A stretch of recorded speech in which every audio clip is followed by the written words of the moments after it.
अस्सलाम वालेकुम व्यूवर्स, क्या हाल है आपका। दुआ है अल्लाह ताला से कि आप सब खैरियत से हों।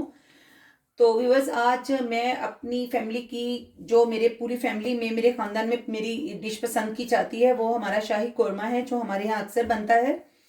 तो मैंने सोचा कि मैं अपनी प्यारी सी यूट्यूब फैमिली के साथ भी इस रेसिपी को शेयर करती हूँ। तो ये मैंने 1 किलो चिकन लिया है। इसे मैंने धोकर साफ़ कर लिया है। इसे मैरिनेट करेंगे हम। इसकी मैरिनेशन के लिए जो चीज़ें मुझे चाहिए वो 1 टेबल स्पून मैंने इसमें रेड चिली पाउडर लिया है। 1.5 टीस्पून मैंने इसमें सॉल्ट लिया है। और 2 टेबल स्पून मैंने इसमें अदरक लहसुन का पेस्ट लिया है। और 1 टेबल स्पून भर के मैंने इसमें दही लिया है। तो व्यूअर्स, हम इन सब चीज़ों के साथ चिकन को 1 घंटे के लिए मैरिनेट करते हैं और फिर दूसरे इंग्रेडिएंट्स के मुतालिक आपको बताते हैं। तो व्यूअर्स, हमने तमाम इंग्रेडिएंट्स इसमें जो हैं वो ऐड कर दिए हैं और अब हम इसको मैरिनेट करके 1 घंटे के लिए छोड़ देंगे। तो व्यूअर्स, जब तक हमारा जो चिकन है वो मैरिनेट होता है, हम आपको इसका दूसरा स्टेप बता देते हैं। ये मैंने तकरीबन 200 ग्राम्स जो हैं, ये मैंने प्याज लिए हैं। इनको मैं काट के फ्राई कर लूँगी। और ये जो दूसरे मसाले हैं, इसमें मैंने 1 टीस्पून भर के गरम मसाला लिया है। एक तकरीबन चुटकी जो है, मैंने वो पिसी हुई इलायची का पाउडर लिया है। ये 1 टेबल स्पून भरकर मैंने बादाम और खसखस लिए हैं, इन्हें मैं पेस्ट बना लूँगी। और ये 1 टेबल स्पून भरकर मैंने धनिया पाउडर लिया है। ये 200 ग्राम्स मैंने योगर्ट ली है, और आप कोशिश करें कि योगर्ट आपका ज़्यादा खट्टा ना हो। और ये मैंने 2 तेज़ पत्ते, 10-12 काली मिर्च, 6-7 लौंग और 6 छोटी इलायची ली हैं, जो मैं इस मसाले में, जब मैं इसको पकाऊंगी तो इसका मसाला बनाऊंगी। तो फिलहाल हम अपने प्याज को ब्राउन कर लेते हैं। तो अब आपको हम दिखाते हैं हम अपने प्याज कैसे गोल्डन करते हैं। जी, तो व्यूअर्स, ये मैंने प्याज़ों को फ्राई होने के लिए डाल दिया है। और ये वाला जो मेरिंग कप है हमारा 250 ml वाला, ये मैंने तकरीबन इसमें एक फुल भर के और एक हाफ डाला है।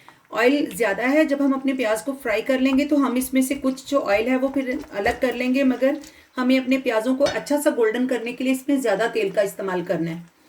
तो जब तक हम प्याज गोल्डन होते हैं, आपने इन्हें मुसलसल हिलाते रहना है, ताकि ये आपके प्याज जो हैं वो इधर, आप जब इन्हें चलाना छोड़ेंगे तो ये ज़्यादा काले भी हो सकते हैं, और हमें गोल्डन कलर चाहिए, ब्लैक नहीं।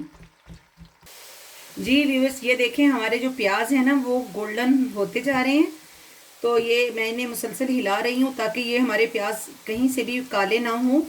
तो जैसे ही थोड़े से और होते हैं तो फिर हम इन्हें जो है निकाल लेंगे, और फिर हम इसमें जो है ना अपना चिकन डाल के भूनेंगे।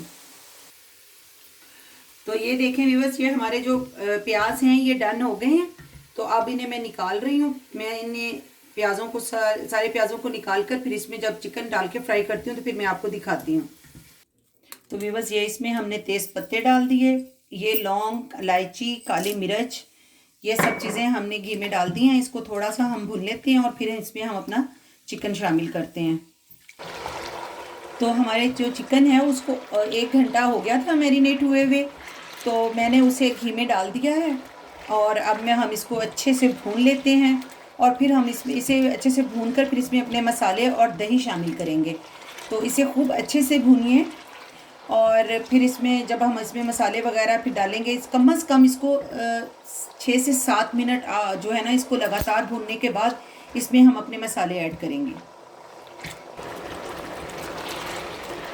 हमारा जो चिकन है इसे भूनते हुए हमें तकरीबन 7-8 मिनट के करीब हो चुके हैं। अब हम इसमें दूसरे वाले जो हमारे मसाले हैं वो ऐड कर देते हैं। ये 1 टेबल स्पून भरकर मैंने कुटा हुआ धनिया लिया था, और ये एक चुटकी जो है मेरे पास छोटी इलायची का पाउडर, और गरम मसाला 1 टीस्पून भर के है। ये मेरे पास कोरमा मसाला है, 1 टेबल स्पून मैंने लिया है, आप किसी भी ब्रांड का ले लें। और हाफ़ टी स्पून मैंने इसमें हल्दी भी शामिल की है। और ये जो मैंने आपको इंग्रेडिएंट्स में बादाम और खसखस दिखाई थी, ये मैंने अब इसे पीस लिया है। तो अब ये भी इसमें ही जाएगी हमारी। तो ये मैं इसमें पेस्ट भी डाल दिया मैंने। तो अब हम इसे बहुत अच्छे से भून लेंगे। जब हम सब मसालों को भून लेंगे तो फिर हम इसमें अपनी ये दही, जो हमारी 200 ग्राम दही है हमारे पास, फिर वो हम दही शामिल करेंगे इसमें, और फिर इसे अच्छे से भूनेंगे। और जो प्याज हमने गोल्डन करके रखे हैं वो भी हमने पीसे नहीं हैं। वो बिल्कुल जब हमने इसमें डालने होंगे तो तभी पीसेंगे, अगर हम इसे पहले पीसें तो काले होना शुरू हो जाते हैं। तो आप इस बात का ज़रूर ध्यान रखिएगा, नहीं तो आपके कौरमे का कलर बहुत डार्क हो जाएगा, जो अच्छा बिल्कुल भी नहीं लगता। तो ये हम अब आप इसमें दही डाल रहे हैं, जो हमारी 200 ml सॉरी 200 ग्राम्स हमने जो दही हमारी रखी हुई थी हमने वो अब इसमें अच्छे से फेंट के डाल दी है, ताकि उसकी जो है ना वो दही इसमें फटे ना। और इसे अच्छे से हम हिला लेते हैं। और इस मौके पर हम इसमें इसके साथ ही ये जो मैंने बादाम रखे हुए हैं मैंने चॉप करके, ये थोड़े से मैं डाल लूँगी और थोड़े से मैंने बचा लूँगी गार्निश के लिए। ये मैंने तकरीबन 1 बड़ा टेबलस्पून भर के बादाम का था जो मैंने इसमें डाल दिया। तो अब हम इसे अच्छे से भून लेते हैं। और अब मैं प्याज़ों को पीसूँगी जो इसमें हमने डालने, और वो बहुत हमने कोई मुलायम नहीं करने, उनको थोड़ा सा भुरभुरा भुरभुरा रखना है। मैं अब इसमें पीस कर मैं डाल रही हूँ। तो अब हमने अपने इसमें प्याज शामिल कर दिए हैं। इसके साथ ही मैं बिल्कुल थोड़ा सा आधा प्याली के करीब जो है ना मैं इसमें थोड़ा सा पानी ऐड करूँगी, ताकि ये जो हमारा मसाला है वो अच्छे से पानी की वजह से वो फूलेगा, हमारे प्याज भी। और जो हमने इसमें ये मैंने इस मौके पे इसमें तकरीबन जो मैं हाफ प्याली के करीब इसमें पानी डालूंगी। ये देखिए ये हाफ प्याली जो पानी है वो मैंने इसमें अब डाल दिया है। और अब हम इसे ढक के 5 से 7 मिनट तक हम इसको अच्छे से पकाएंगे। ये हमारा सालन जो है ये तकरीबन भुन के बिल्कुल रेडी है। ये देखें, जो इसका मैंने एक्स्ट्रा घी डाला था ऑयल, वो मैंने इसका निकाल लिया है। और ये जितना हमें रिक्वायर्ड था उतना इसमें मैंने रहने दिया। अब हम अपनी ये मेरे पास 1 बड़ा चम्मच टेबल स्पून केवड़ा एसेंस है। ये बादाम जो मैंने गार्निश के लिए कटिंग किए थे ये मैंने उसी में डाल के रखा था, तो ये मैंने अब इसमें शामिल कर दिया। अब हम इसमें अपना शामिल करेंगे हरा धनिया और इसे डिश आउट करके दिखाते हैं।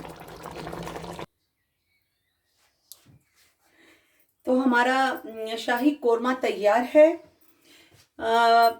मैंने व्यूवर्स इसमें जब इसे मैंने बिल्कुल डिश आउट करना था तो मैंने इसमें गरम मसाला तो मैं पहले भूनते वक्त डाल चुकी थी, तो मैंने थोड़ा सा इसमें जो है वो कोरमा मसाला जो है वो इस पर मैंने छिड़का था। और फिर मैंने इसे डिश आउट कर लिया है और बादाम से और हरे धनिए से, हरी मिर्च से हमने इसको गार्निश कर लिया है। और मुझे इंशाल्लाह मुझे यकीन है कि आपको ये बहुत पसंद आएगा और आप इसे ज़रूर बनाएंगे। आप इसे बनाइएगा, आप इसको तंदूरी रोटी के साथ, नान के साथ आप इसे ट्राई करें और प्लीज़ मुझे इसका फीडबैक ज़रूर दें। और आप मुझे डिश बनाकर उसकी पिक मेरे जो है वो आप इंस्टाग्राम पेज पे लगाएं और मैं देखूंगी कि आपने वो मेरी रेसिपी को आपने कैसा बनाया है। तो व्यूअर्स फिर मिलते हैं हम अगली डिश में। अपनी दुआओं में हमें बहुत सा याद रखिएगा और अपना बहुत सा ख्याल रखिएगा। खुश रहिए। खुदा हाफिज़।